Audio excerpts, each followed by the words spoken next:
Now we are going to take a look at the meat of this course, which is pre-production.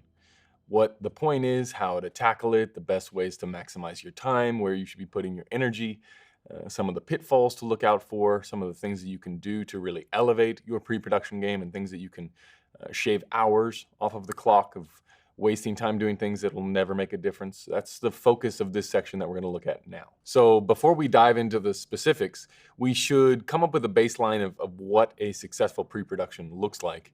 In my mind, when I do the good work in pre-production, I set myself up for success on a project, it feels like the production has already happened 1,000 times, right? You've already been through the motions.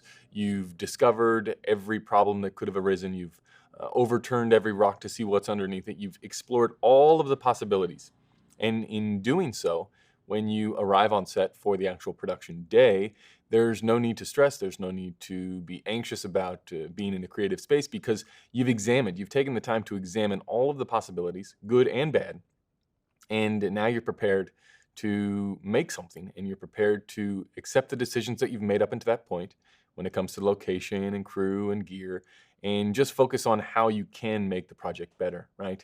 So many times we talk about the importance of clarity in those last 5 minutes on any given setup, on any given set, of just being open to the possibilities. And a good pre production will allow you that peace of mind to be open to those possibilities in the last 5 minutes. So, really, a successful pre production is making sure that you've overturned every rock, making sure that you've gone through and thought about each decision and whether or not this is going to be beneficial to the project and beneficial to the people involved in the project, right? Which are one and the same. You should be looking out for other heads of department. You should be looking out for yourself, for the director, for the producer, anything that you can do in this pre-production cycle to make the actual production days easier or smoother or more efficient is positive. Film sets naturally are a very chaotic environment. There's lots going on. It's easy to get lost in that chaos, especially when you're starting out and you may not know the rhythm of the set, of when to step in and when to hold back, and when it's your turn to do the work and when it's not, and when you should give other departments or other individuals the floor. So to add complexity to that chaos by not being prepared is only selling yourself short, right? It's only setting yourself up for not even failure, just not as good of a finished product as you could get, or a finished piece. So whether this is in the commercial world or the narrative world, it doesn't really matter. You can approach pre-production very much the same way. It's about being as prepared as possible by going through all of the various scenarios and deciding, making the creative decision of this is how we're going to tackle this project, right? It's not just, sometimes it can get overlooked as being menial or being, you're just jumping through the production hoops that are necessary, looking at the storyboards, breaking down the treatment, doing the location scouting, the tech scouting, all of those things. It can start to feel a little bit mundane if you're not careful about it. But when you step back and think about it, this is really where you should be most creative. This is where you have the most time. You're not pressured on set with an AD telling you that you have to move. You can explore all of the possibilities, and in doing so, come up with the best plan for your project. So what you really need to know from this section is the goal of pre-production is to put the best foot forward for the project, to come up with the greatest scenario that you can think of that is feasible within the budget, with the constraints of time and schedule and manpower, and put that forward, put a plan in place to execute that vision. That is the number one goal of pre-production. But there's also some satellite goals as well, some other things that could help you or will make things smoother in one facet or another. And one of these big ones that often gets overlooked is just getting everyone on the same page. Okay, so it's fantastic if you have a great idea and you have the plan that's going to come up with the thing that's going to make it beautiful, but you have to communicate with that with other departments, because they can only elevate the project, right? If they know what you're trying to achieve, they can work towards that goal. But if you're not communicating with the production design, with the art department, with the hair and makeup, with costume, wardrobe, whatever it is, if you're not making it known that this is what you're going for and this is the style that you're going for, even so with a director, right? You may come across some directors that will have less of a hand in camera and lenses and framing choices. And if that's the case, you still have to communicate, or it still is beneficial to you to communicate with everyone involved to get everyone on the same page, because then you can really focus your efforts and elevate the entire project because it comes together as a cohesive piece.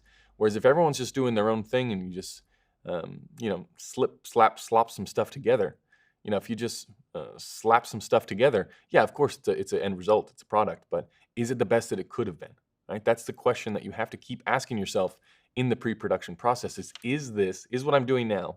Is this the best possible scenario for this project? Is this the best thing? Could it get better? If so, how?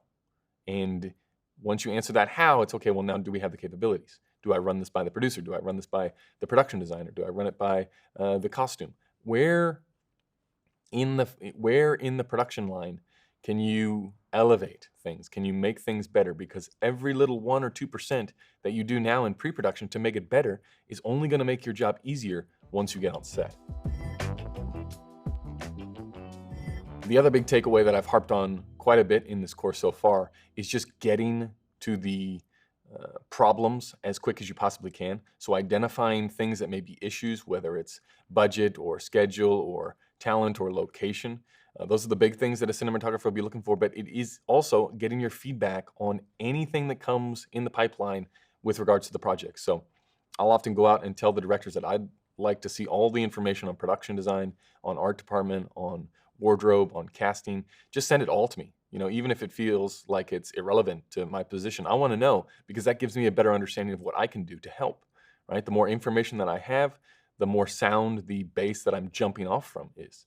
So communicate with those around you, communicate with the different departments, come up with your vision and a plan to execute, but also identify problems as quick as they come up, right? It's no good identifying a problem, 24 hours before the shoot when they could have been solved 2 weeks before the shoot, right? It gives you a much greater possibility of getting these issues fixed, of coming up with a different solution, of finding a different person or a different piece of gear that can help you there.